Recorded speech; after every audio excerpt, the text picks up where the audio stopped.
Morning, good people. It's Iceberg. I know it's another video in the dark, but you got to do what you got to do when you're up before the sun. Yeah, get out and start going to work before the sun. You got to get these messages in before the sun too. Y'all know I like to come to y'all in the morning, so here we are. Happy Tuesday to you. Hopefully you had a great and productive Monday, and you're getting your Tuesday off to a wonderful start.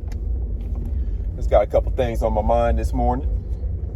First thing is talking about that football game last night. I didn't watch the game, but I see the outcome of the game, and really been a lot of unexpected outcomes this weekend in football, and we have a lot of unexpected outcomes in life. You think about some of the storms that are brewing out in the Atlantic, and we don't know what they're going to do. We just sit back and wait. They put the maps up where they're trying to predict the path of the storm, stuff like that. But the outcome is almost always unexpected. Like it'll make a turn at the last minute and either come towards land or steer back out towards the ocean. But in the lead up to it, while it's being watched and stuff, people get excited, people get antsy because, of course, you need to be prepared. That's what, that's the thing about unexpected outcomes is even though it's unexpected, you can prepare. You can be prepared because you know that those threats or maybe dangers loom. So when it's, again, us here on the East Coast of the Atlantic, we know it's hurricane season. So there's a lot of things that we do to prepare for that unexpected. We may get prepared all year long or all hurricane season long and not see any even high winds, no signs of a hurricane other than maybe some rain. And then there's other years where you get prepared for that unexpected outcome and it does make landfall near you, maybe not impacting you directly, but it allows you to use some of your resources, your chainsaws, your generators, maybe some gas that you got to go help your neighbors who do have, trees down and all different types of stuff that we know comes with hurricane damage. So those unexpected outcomes are the reasons why, or one of the reasons why we prepare for just all different types of things. Because you kind of got to expect the unexpected, right? There's some people, say for the football game last night, I didn't expect Seattle to beat Denver.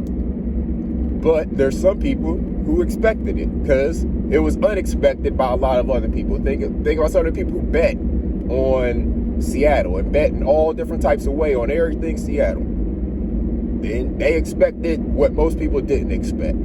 So those unexpected outcomes, you got to be prepared for them. That's really only one thing I wanted to talk about. Other thing is about our society and some of the things that we believe in our society that I believe are fabricated. There's a lot of things that we just accept and, we just accept it as it is, the way that things are, because for a lot of us, that's the way things have been our entire lifetime. We don't know anything different. For, say, example, the Queen of England. Now, Queen doesn't have any impact over us here in America, but the Queen of England, she just passed, and she had been in her position for 70 years.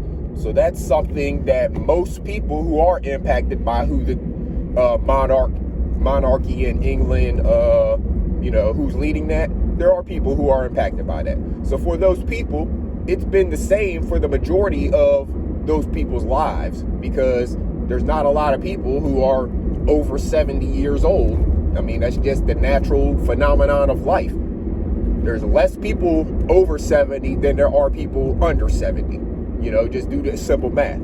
So most of the people, this is the first time, most people on this earth, this is the first time seeing a change in power in the monarchy of England. So that is just a thing that we've known to be the way that it is, and nobody's ever thought it to be anything different.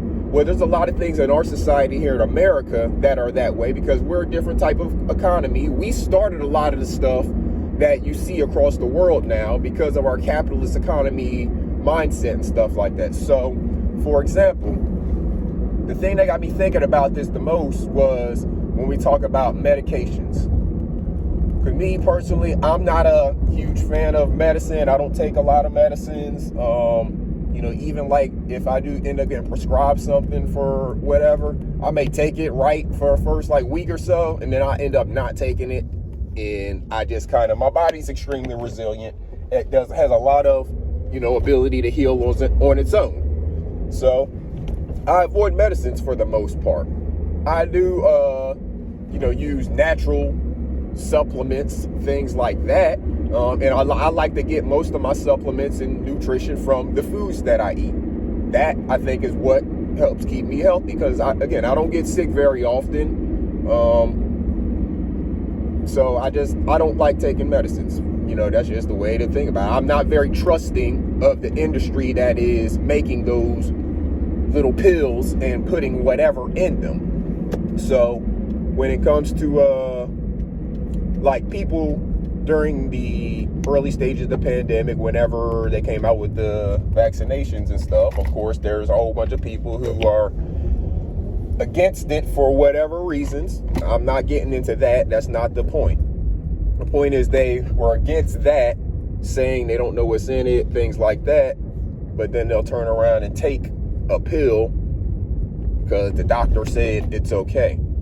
I think we in this country allowed the industry of medicine, when it comes to the pill making and pharmacy, to create itself and then to take over the way that we do medicine. If you think about, I told y'all I'm doing research on life expectancies, and mainly life expectancy here in America, but comparing it to life expectancies around the world. If we think about how things were, think way back before places like a Rite Aid, Eckerd, Car Drug, CVS, Walgreens, those types of places even existed.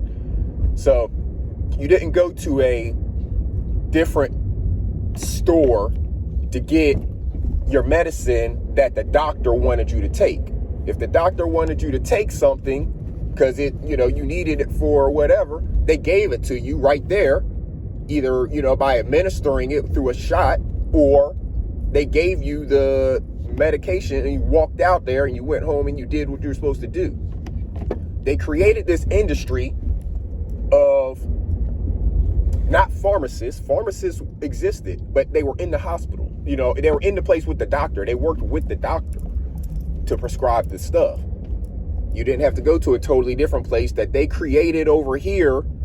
And then they got all these extra, pills and medications. A lot of this stuff your doctor could, if it's necessary for you, give you a shot in the office.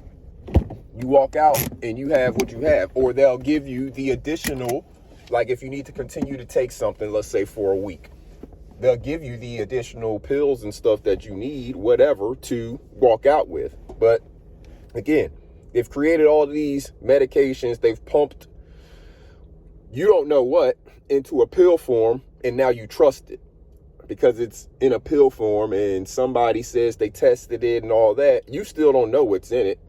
They haven't broken down the ingredients to you.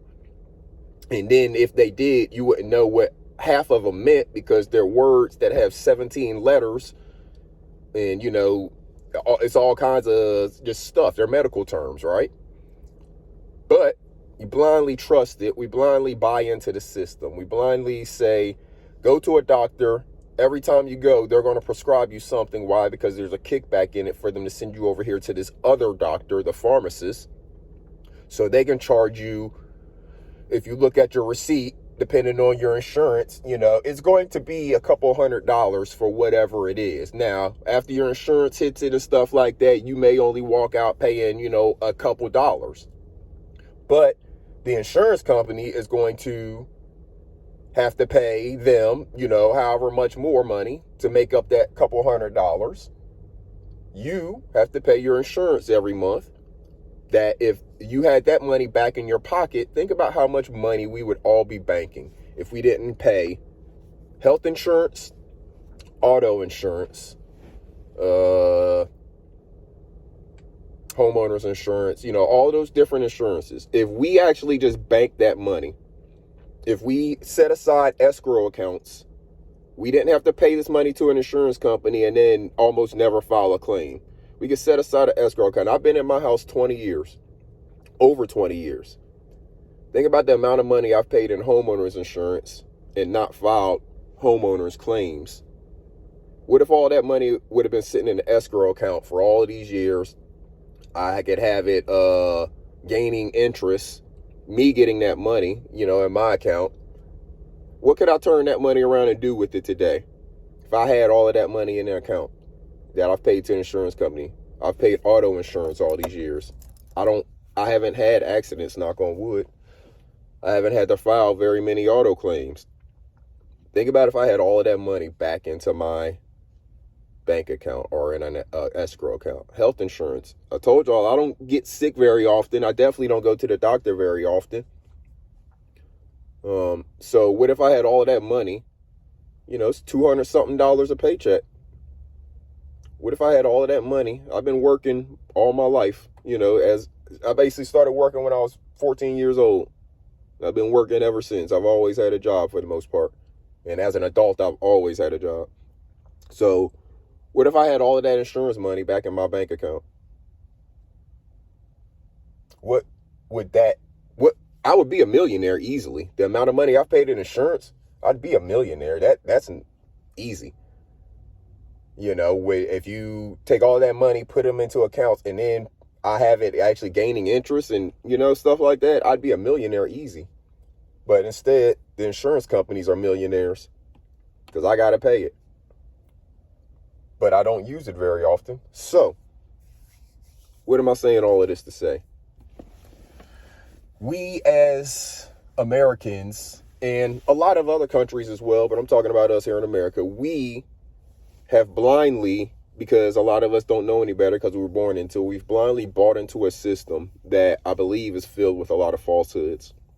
I believe the whole pharmacy industry is a kind of made up industry that we have been forced to buy into now because the doctors, instead of the doctors sending you down the hall to get your medication, like they're in the military, if they have a large enough medical facility, you would do everything in one facility. You'll see every different type of doctor that you may need to see. You'll get any shots that you need to get. And if they need to give you some medication, there's a pharmacy in there as well. Everything is in that one building.